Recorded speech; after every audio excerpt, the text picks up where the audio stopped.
Mesdames et messieurs, un plaisir de vous retrouver. C'est votre édition hebdomadaire au sommaire. Les préparatifs du concours d'entrée au lycée scientifique d'excellence de Diourbel à Tambacounda, des révisions sont organisées pour accompagner les différents candidats de l'Académie de Tambacounda. Nous y reviendrons dans cette édition. Nous serons également dans la commune de Niani-Toucouleur où le président de la Fédération régionale des producteurs de charbon de bois a déclaré sa candidature aux prochaines élections locales prévues en janvier 2022. L'actualité internationale avec le coup d'état militaire en Guinée sera également développée dans cette édition. Et comme chaque semaine, la chronique sur l'une des actualités de la semaine bouclera cette édition. Dans une poignée de secondes, le développement. Bienvenue, mesdames et messieurs. Les préparatifs du concours d'entrée au lycée scientifique d'excellence de Diourbel ont bien démarré ici à Tambacounda. Et pour la deuxième fois de suite, les candidats à ce dit concours se retrouvent au collège Jean 23 avec l'encadrement d'éminents professeurs. Cette année, ils sont une dizaine de candidats qui seront en lice. Et comme l'année dernière, le principal Bohadirou Kaba du CEM Abattoir a sorti les gros moyens pour mettre les candidats dans les conditions optimales de réussite. Suivons les explications de M. Simon Pierre Diouf, principal du CEM Jean 23. Nous sommes à notre deuxième édition donc pour accompagner les élèves, les meilleurs élèves de la région qui veulent se présenter au concours du lycée scientifique d'excellence de Diourbel. Donc ils ont rempli les critères. Et voilà, donc l'année dernière, c'était la première édition. Les années passées, les gens s'est présentés, mais on n'a jamais eu de candidat au niveau local.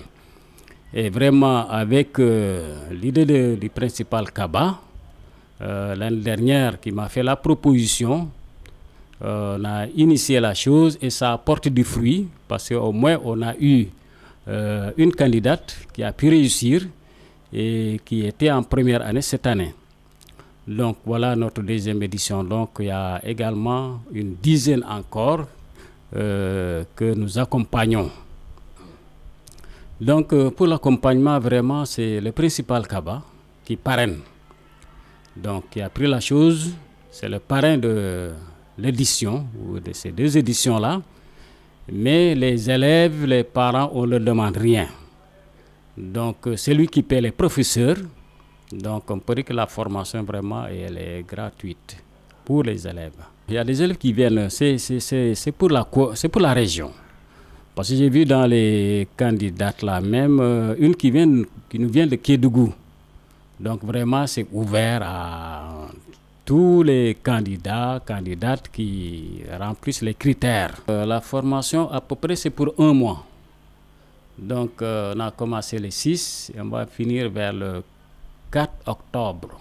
Donc, vous avez dit que c'est pratiquement 1 mois que nous les accompagnons. Les résultats attendus, vraiment, si nous pouvions faire du 100%, c'était l'idéal. Mais bon, le concours, c'est un concours très sélectif, très serré. Il faudra vraiment bien travailler. Il faudra bien travailler. Comme je l'ai dit, donc les années passées, il y a eu pas mal d'années où on a présenté, mais on n'a jamais eu de candidats. Mais avec l'accompagnement là, je crois bien que vraiment nous pouvons encore ramasser quelque chose. Enfin, remercier quand même les professeurs, parce qu'on ne peut pas payer. J'ai parlé tout à l'heure de payer, mais on ne peut pas payer un enseignant. C'est juste, comment dirais-je, un petit montant qu'on leur donne, vraiment, mais pas un paiement en tant que tel. Ils se donnent à fond, ce sont des gens très engagés.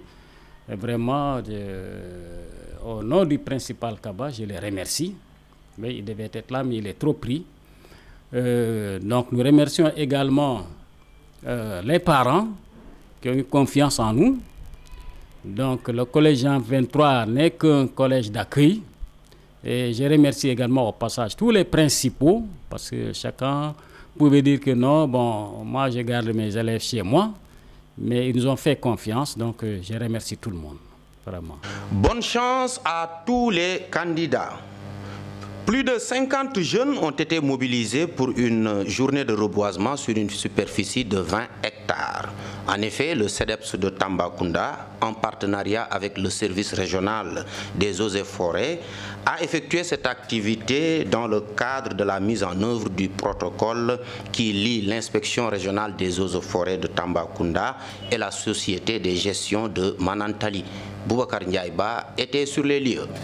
Le CEDEPS de Tambacounda, en partenariat avec le service régional des eaux et forêts, a mobilisé plus de 50 jeunes pour une journée de reboisement sur une superficie de 20 hectares dans le cadre de la mise en œuvre du protocole que lie l'IREF de Tambacounda et la société de gestion de Manantali. Aujourd'hui, nous sommes là dans la forêt classée de Botou, donc une activité de reboisement qui entre en droite ligne dans la mise en œuvre de la campagne de reboisement au niveau de la région de Tambacounda. Donc, c'est une superficie de 20 hectares que nous allons reboiser aujourd'hui en partenariat avec les jeunes de Tambacounda. Le directeur du CEDEPS qui est venu nous appuyer donc, pour la mise en œuvre de cette activité, qui entre également en droite ligne dans la mise en œuvre du protocole que l'IREF de Tambacounda a signé avec le SOGEM, qui est la société de gestion de l'Institut de Manantali. Et dans ce cadre de ce protocole, il est prévu de faire une plantation de 200 hectares au niveau de la région de Tambacounda, avec 4 forêts, la forêt classée de Botou, Balès, Balawes et Goudiri. Donc les 3 forêts sont dans, dans le département de Goudiri et une forêt dans le département de Tambacounda. Dans cette forêt classée de Botou, 5 espèces locales ont été choisies, fait savoir le commandant Mamadou Gaye, inspecteur régional des eaux et forêts. On a préféré en tout cas choisir des espèces locales. Parce que comme vous le savez, cette forêt est dégradée. Donc on a choisi des espèces pour enrichir la biodiversité.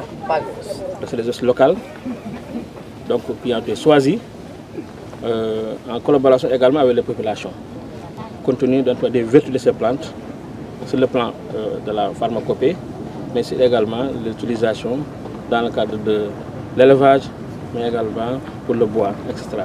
Donc c'est les espèces locales qu'on a choisies. En marge de cette journée de reboisement, l'occasion a été saisie par Gérard Diamakon, directeur du CEDEPS, de se réjouir de la réussite de cette opération qui contribue à la préservation de l'environnement. Nous savons les conditions dans lesquelles nous vivons ici à Tambacounda, qui sont vraiment ponctuées par cette chaleur excessive.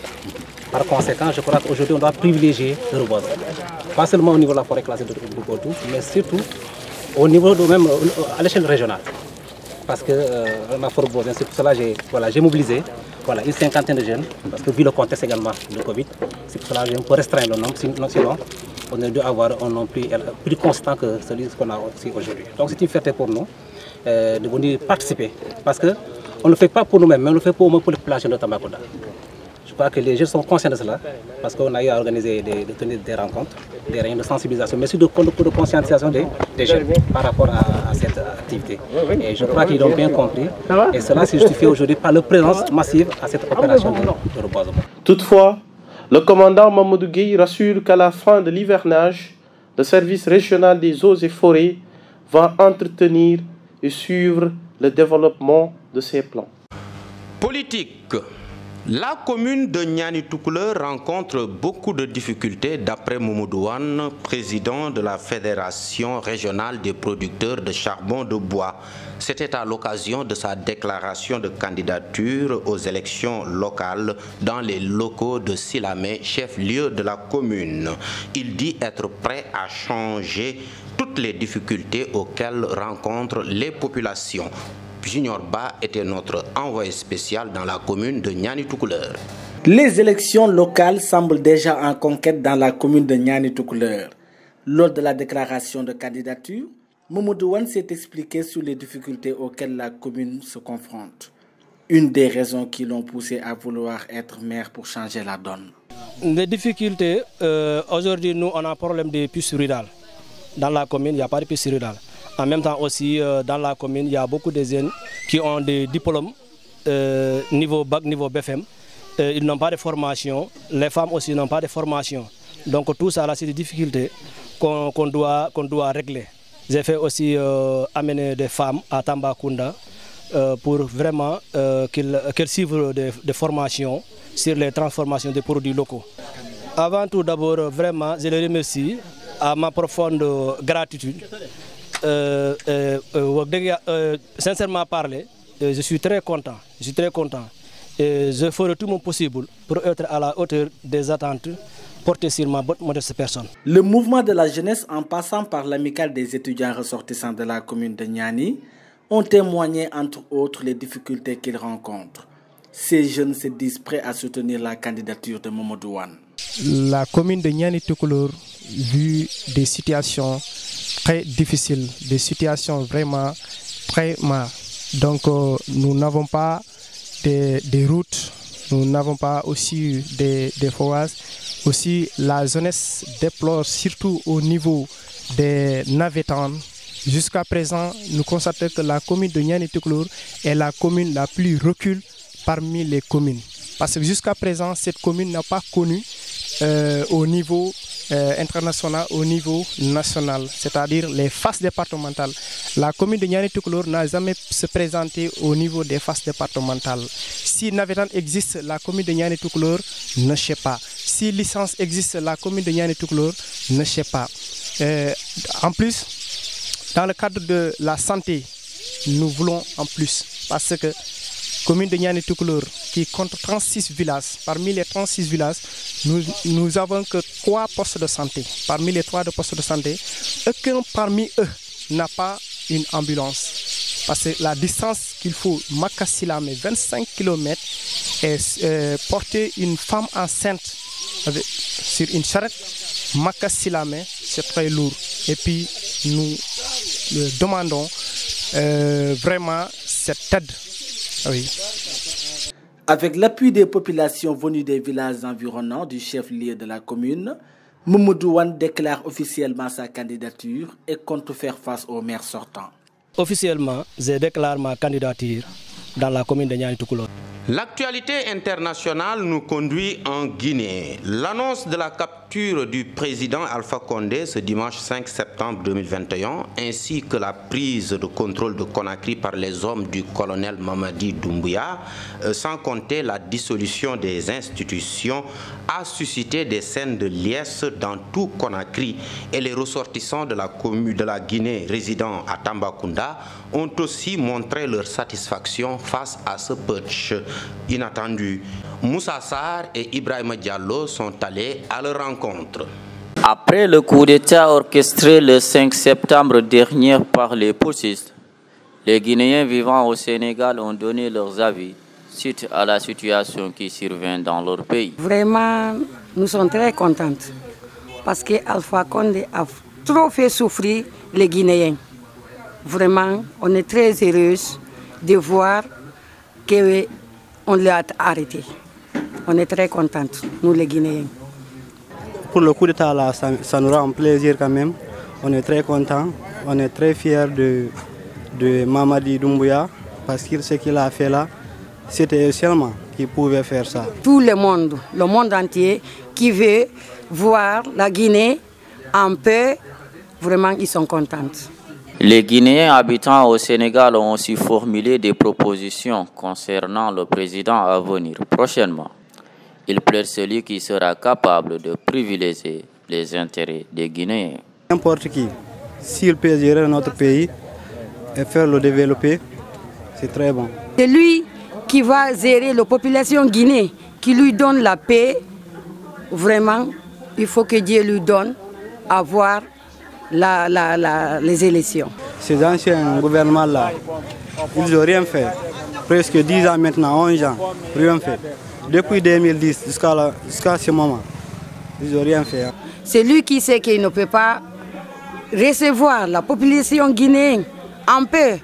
Il ne faut pas que Dieu lui donne. Pour éviter d'éventuels drames, les Guinéens vivant au Sénégal ont formulé de prodigieux conseils à l'endroit de leurs compatriotes vivant en Guinée. Féliciter d'abord notre nouveau gouvernement, je pense bien, c'est le colonel Doumbouya, ou bien le féliciter et les encourager encore de réorganiser une nouvelle élection pour que la Guinée aille en avance. Je conseille la population guinéenne qu'on sera réunis et se comprendre. Nous tous, nous sommes le même mère, même père, qu'on soit d'accord. C'est lui qui est élu on suit derrière lui. À présent, place à la chronique de la semaine qui s'intéresse sur le putsch en Guinée et les leçons qu'il faut en tirer. Céline Sisler-Gomis nous en dit un peu plus.